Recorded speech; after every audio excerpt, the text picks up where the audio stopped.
Hi there, my name is Jessica. I'm a student nurse, and in this video I'm going to be showing you how to prepare PCA narcotic, and also we will be going over a chest tube dressing change. So first things first, I have my order for my PCA. So I have the right patient here. I have Tyson Ward, FIN number 123-456-789-789. Perfect. So we are going to be making a PCA bag for Mr. Ward that will be 10 micrograms per milliliter, 10 micrograms per milliliter, so I have the right dose, and I have fentanyl. So that's the right drug. And then I have the right time is now, and the route will be IV, so we have the right route as well. Okay, so I am going to take my physician's orders and put those away. So that's my first check. Oops, sorry.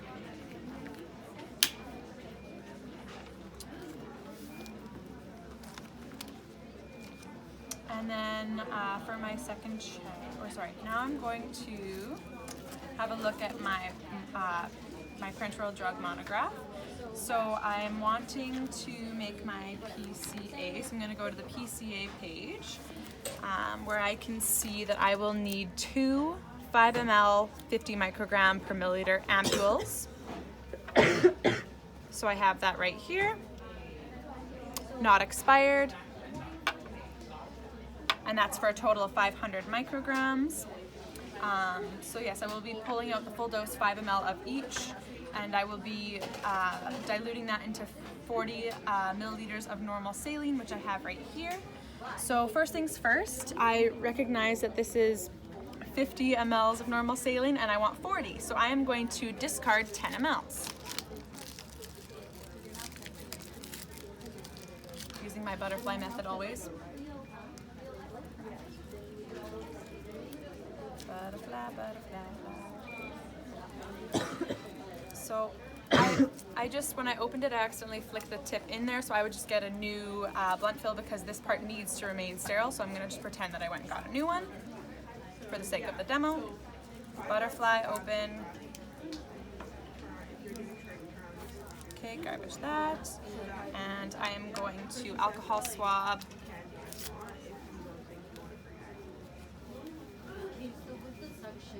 For 30 seconds and dry for 15.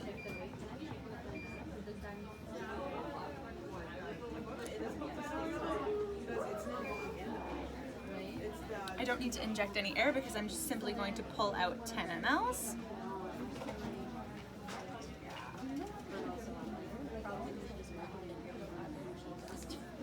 So there you can see I have 10 mLs of normal saline, which I'm going to label for my buddy nurse. This is a high alert medication, and therefore it's a 2-nurse check. So trying to make sure that the 10 mLs is visible there, so that's good. This is garbage. Okay, so now I am going to draw up my fentanyl. So again, cleaning for 30 seconds, drying for 15. And before all of this, I did my hand hygiene. I should have stated that. Garbage. Clean for 30. Dry 15. Okay, again, using my butterfly method, maintaining sterility. Butterfly.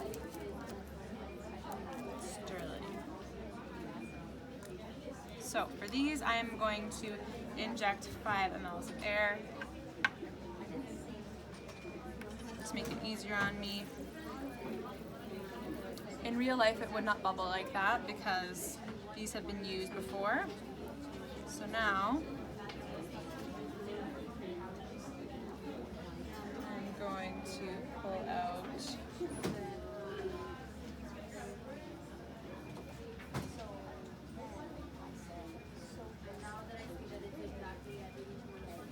no bubbles.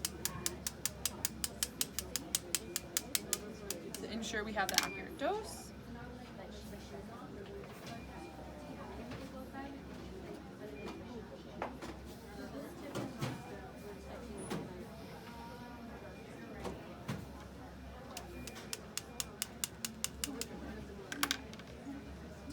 It also wouldn't leak like this in real life, but because it's been used a couple times, it is leaking. Go.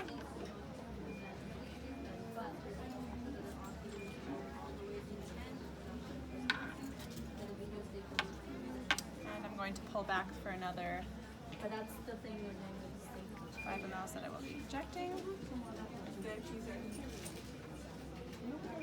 some 5 mL of air.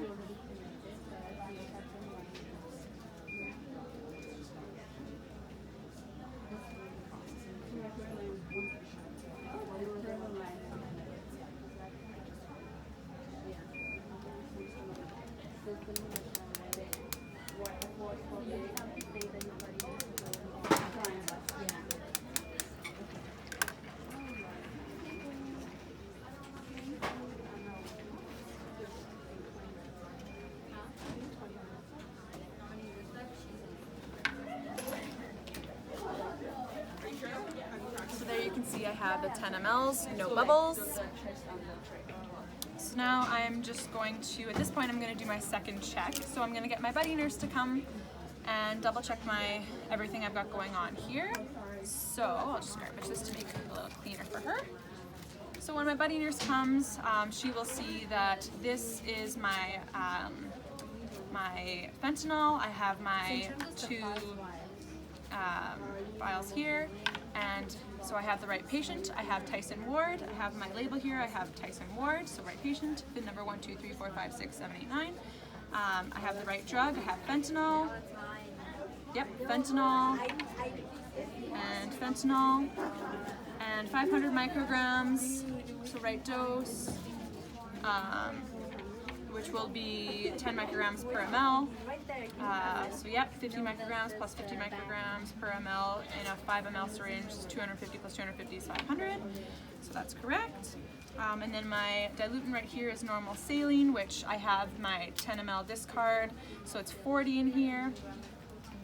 And then I have the right route. I will be giving this all via PCA, so IV, and the right time is now.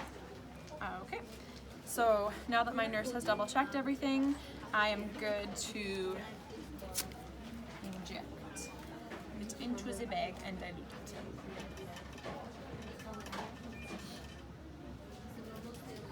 Again, scrub for 30 and then dry for 15.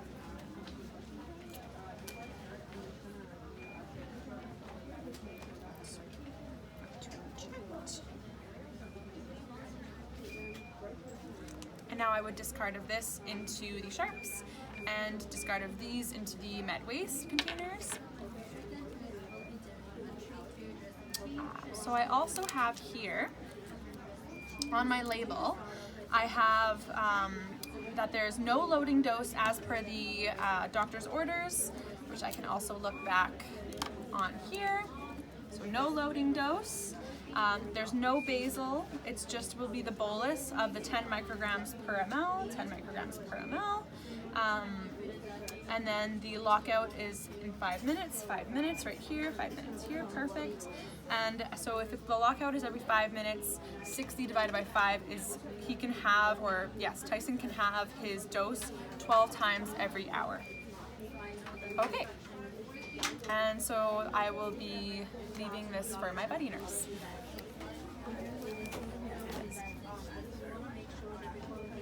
Okay, so my doctor has also ordered that I perform Tyson's chest dressing change. So I am just going to move all of this out of the way.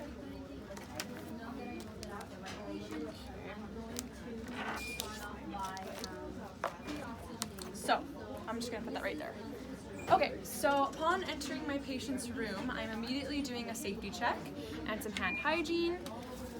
So I'm looking to see that my patient is not in any sort of immediate distress. He looks great. Hi there, Mr. Tyson. My name is Jess. I'll be your student nurse today. I'm going to be doing your chest tube dressing change. So I have Tyson Ward, fit number 1, 2, 3, 4, 5, 6, 7, 8. Tyson, can you tell me when your birthday is? Perfect. And can you tell me your last name? Perfect. So the head of the bed for the dressing change is going to be at 30 degrees. I'm going to do that. So also again, as I'm entering the room, my safety check consists of, so he's not in any sort of immediate distress. The side rails should be up.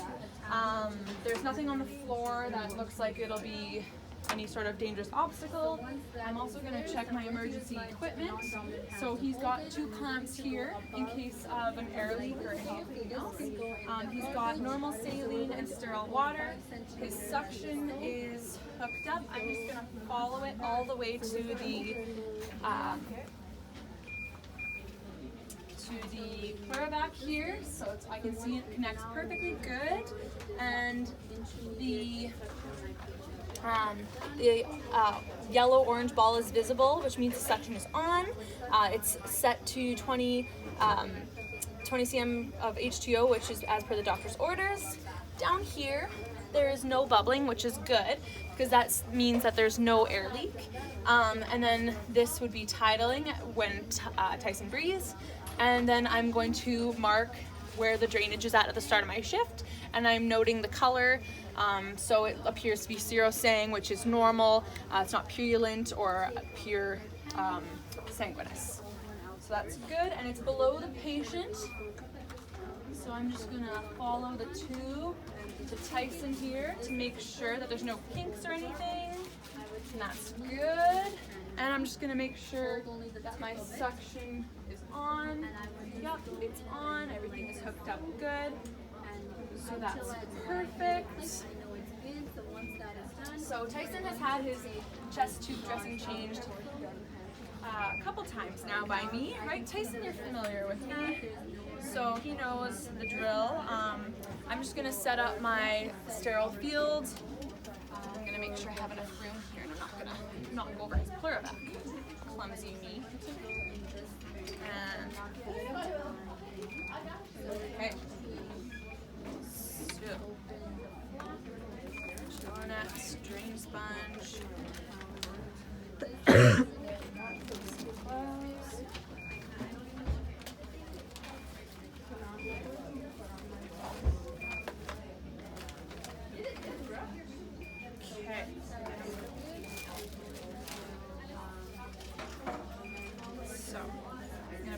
Hygiene again. Oh, I'm also noting that he doesn't have any allergies, because I knew that because I've helped him before. I'm just going to start opening my sterile field now.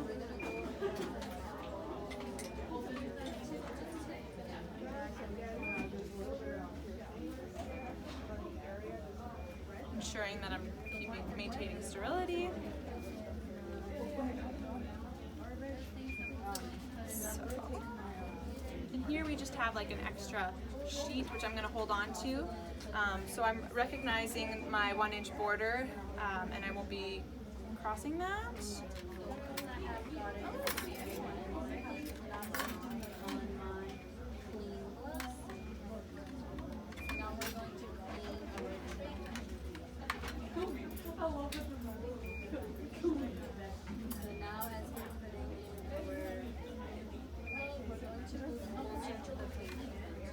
Okay, so now I'm going to put on my gloves. And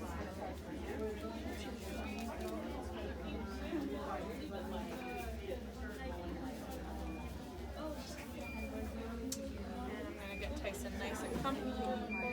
Well, not really. Sorry, Tyson. I know this isn't most comfortable position. We're going to get this head up, arm up, go. Get this switched out of the way as we can. Sorry you're a little exposed, but gotta do what you gotta do. I'll try to be as quick as I can. So, first things first, I'm noting that the dressing is there's no excessive drainage, so that's good. Tubing could be a little bit more secured, but anyways, I'm going to take this off while I'm securing and holding the chest tube.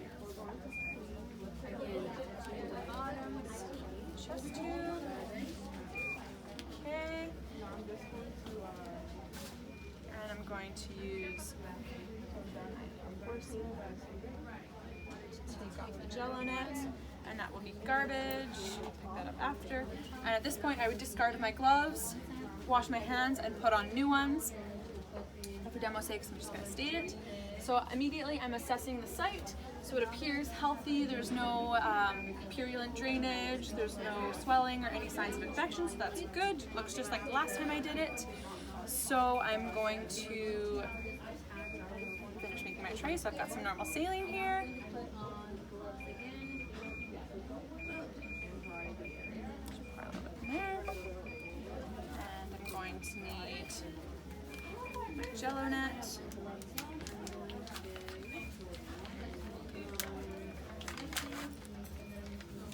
Again, always using that butterfly method.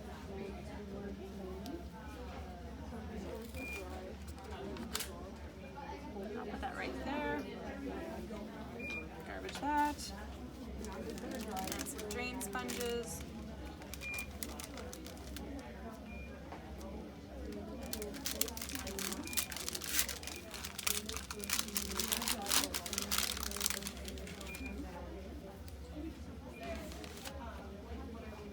That right there. Being cautious of my 1-inch border.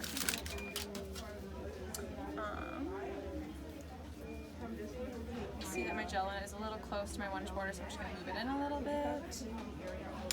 Okay, so now I am ready to clean. So I'm going to take my forceps. I'm going to make some rosettes here.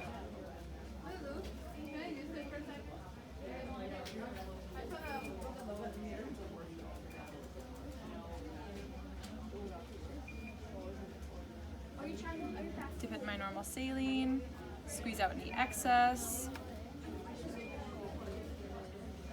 and doing one swipe per wipe. I'm going to go from clean to dirty, so as close as I can. Garbage.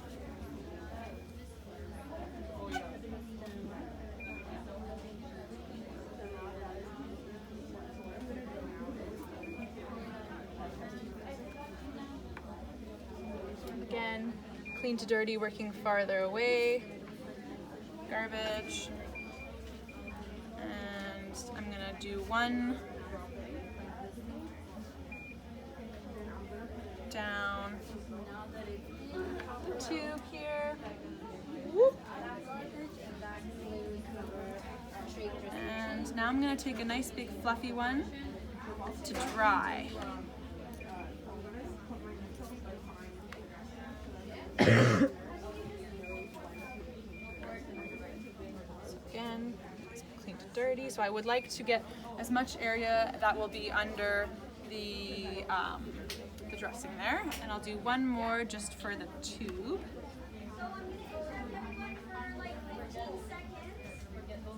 You have about 10 minutes left, and then the next group of people Bloop. needs to be able to come in. So by Bloop. 10:30. Okay, so now it looks clean. I like the way it looks. So I am going to take my jelonet. It's clean and dry is what I meant to say.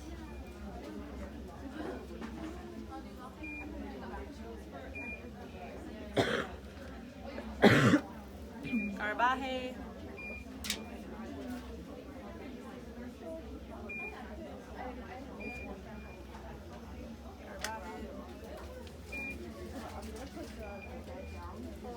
So the jelonet touched my glove, so at this point I would discard of this jelonet. I would, my forceps are still sterile, so I can keep my forceps, but I would discard my gloves, get new gloves, and then I would get some new jelonet, drop it in my sterile tray. Of course, never leaving my patient exposed like this. I would go get my buddy nurse to go do it. I shouldn't be waving around my forceps either, that's not good. So anyways, I'm gonna pretend that I did all that, and I've got my new jelonet here. Okay. So we want to keep it nice and occlusive. Now I'm thinking I probably missed something. Yeah, like with the hand, like hand is down. Okay, so that looks good. I like that. Now I'm going to put on my drain sponges.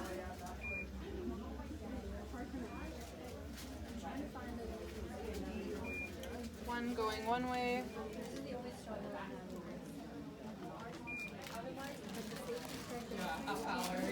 And one going another way.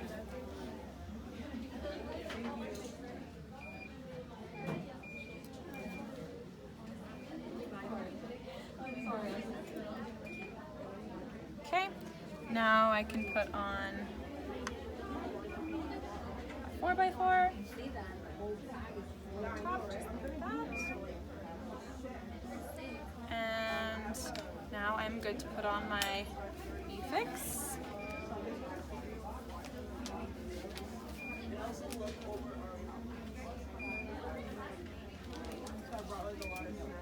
Like you were saying, that one slide that I did, it didn't really put One on the top, making sure it's fully occlusive. a lot of people.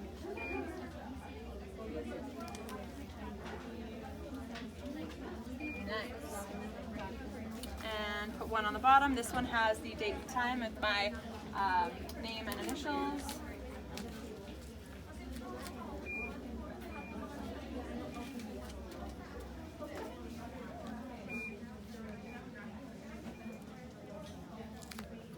Again, making sure it's nice and inclusive.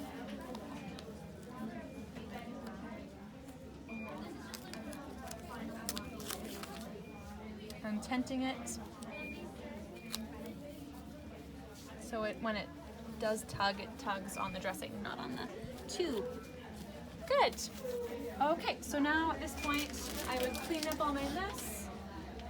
I would make sure my patient is comfortable. This is garbage. Throw out the garbage. Make sure my patient is comfortable. Put the bed in this lowest position. Put the head of the bed, or the head of the bed's fine. Put the bed in the lowest position. Put the side rails up. Do a safety check on the ground, and document that I changed the dressing, and I would document the incision site and my assessment of it, and how the patient tolerated it, which Tyson tolerated it well, didn't you there, buddy? And yeah,